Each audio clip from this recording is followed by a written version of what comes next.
in health areas. We may be waiting in financial areas. We may be waiting in relational areas. We may be waiting in mental health areas. We may be waiting in a lot of spaces and places for directions and dreams. How we wait is often this incredible, beautiful testimony. I tell people a lot, when we're in a gap, typically one of two things happens to our faith. We either lean in to God and try to dig in and understand more, or we push away because we're frustrated. So how we wait, not just when we wait, is something that I think David's trying to communicate in this final psalm to Solomon. And then he says this, "Let those who fear you turn to me for evidence of your guidance." You know, one of the things that I'm a firm believer of is that every single one of you, every single one of us, is a leader in some capacity. I think way too often we look at leadership as something that is titled, right? Like, oh, I'm not a leader. I don't have a title. I don't have a job. I don't have a business card or a door placard. If you are influencing someone and someone is paying attention to your words and actions, then you're a leader. And there is no age limit to that. There is no professional qualification to that. That comes in relationships, that comes with kiddos in our worlds, and that doesn't have to be biological kiddos. That comes in loving on kids and having just the proximity to influence the next generation. Oftentimes, wisdom brings us into positions of leadership because people are listening to us and they're listening to our wisdom. But I want to challenge you that if you are put into a point where someone's listening to your voice and they're paying attention, you need wisdom, guidance, more after that than you did to get to that point. Do you see what I'm saying? Sometimes I think we treat leadership like it's the destination. I need to study so I can get to this place so that people pay attention to me, so that they listen to me. When you get to that place, you have to continue to challenge yourself, to develop our wisdom, to continue to learn and to grow. This last piece of this psalm that just really, really, really struck me is when David says, "Let me live holy and holy." Holy, W-H-O-L-E, and holy, H-O-L-Y. I want to be whole and holy, soul and body, so I can always walk with my head held high. Y'all, we've talked about this before here. You are not a collection of parts. You are a holistic person. When one part of you is struggling, all of you is going to suffer the consequences of that, right? Like if you are struggling with an addiction, all of our areas of our life are going to feel that ripple effect. If we are struggling with integrity, that is going to ripple effect into all areas of our lives. If we're struggling with stress or we're struggling with sleep, whatever that area is, we can't just compartmentalize it. We can't just box it off, right? Because we are connected. And the same is true for community, okay? When one of us struggles, all of us feel it. It ripple effects out into communities and into relationships. And that's why it's so critically important that we pay attention to where the struggles are in our society, in our community, because where those struggles exist, they are putting ripple effects out into our city and into our community. And it's easy for people who don't want to see that to ignore it, but we all can see that we're connected together. We are holistically connected. That's how God designed us, was to be connected to one another. When one struggles, we all struggle. When one part of you struggles, all of you struggles. My favorite quote, many of you have heard me say it, it's been written on the walls at the OC for a long time. But my favorite quote says, "Always take the high road because it is always less crowded." And this is kind of how I feel with David when he said, "So that I can always walk with my head held high." That doesn't mean that decisions are always easy. That doesn't mean that the high road is the easy road. That doesn't mean that you're not going to have to humble yourself on the high road. That doesn't mean we're not going to have to sacrifice to be on the high road. But to be on the high road means I am choosing to take the higher choice. Scripture says that God's ways are higher than our ways. And we will never fully understand those ways. Anybody feel that? Like, are there days where you're like, you want me to do what? Sometimes that teaching in the New Testament, 70 times 7 when it comes to forgiveness, and you're like, okay, but seriously? Like, can we talk about the weight of some of these times, right? But at the end of the day, if we are following the ways of Jesus and we're following the teachings of Jesus, it is going to create tension between what we are being challenged to walk out and what we want to do. If you are living a life that has no tension between what you believe and what you're called to, I'm going to challenge you, we may need to examine what we believe. Because if we believe a version of Jesus and we believe a version of Scripture that doesn't rub us, that doesn't challenge us, that doesn't push us out of our comfort zone and onto a higher road, then I think that we've carved out a piece of Jesus that's comfortable. And that's the piece we tend to follow. So what we've got to be looking for and what we've got to be seeking out is the piece that's going to challenge us. It's going to guide us. It's going to take us to a place we wouldn't have gone to on our own.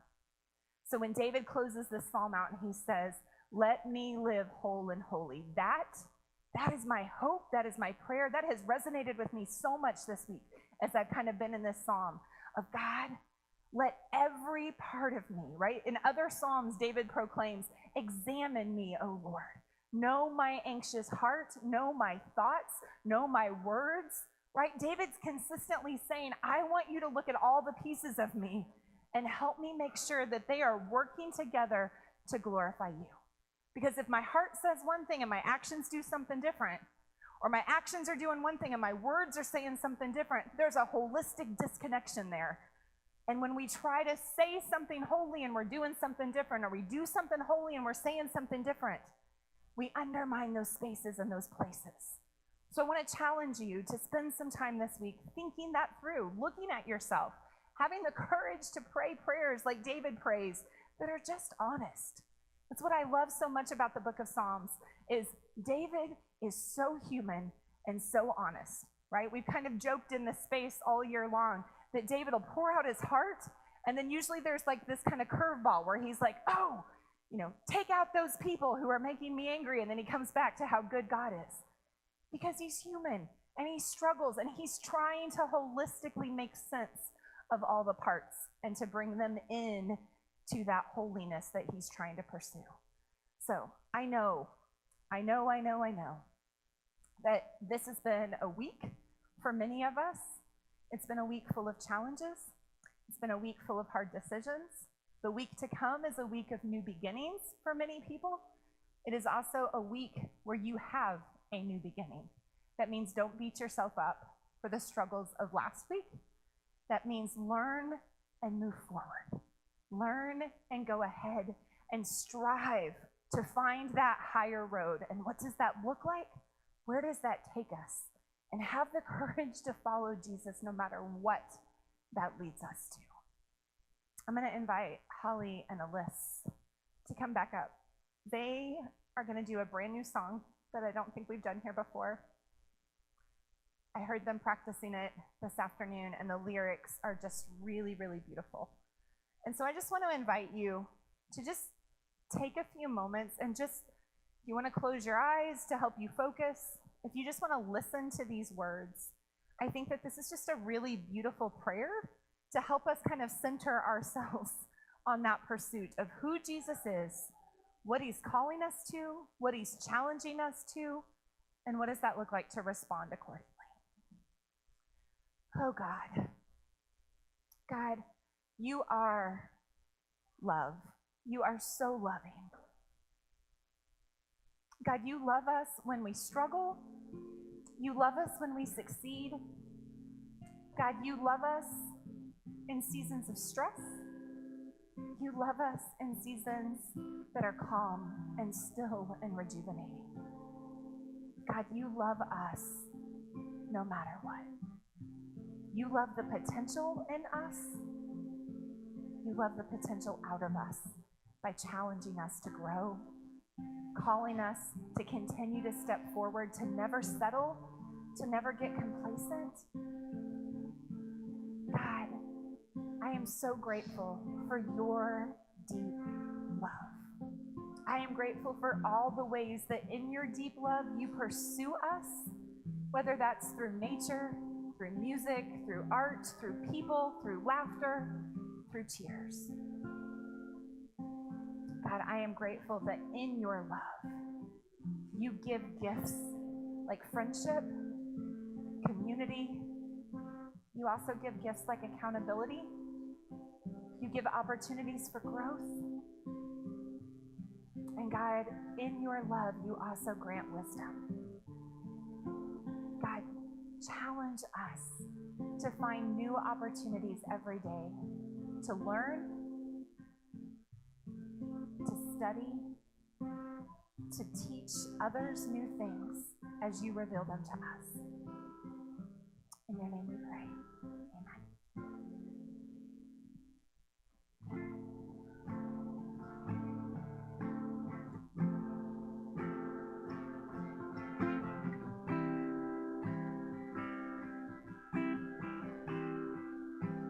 Caught up in your presence,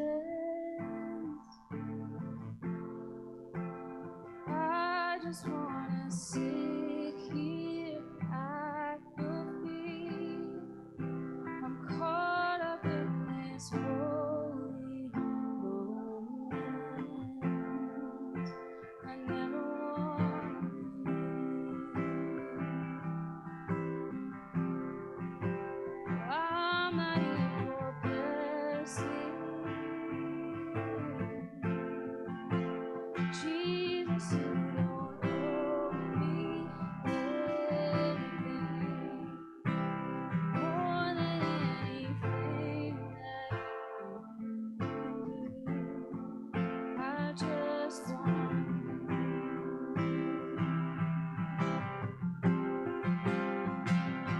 I'm sorry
just like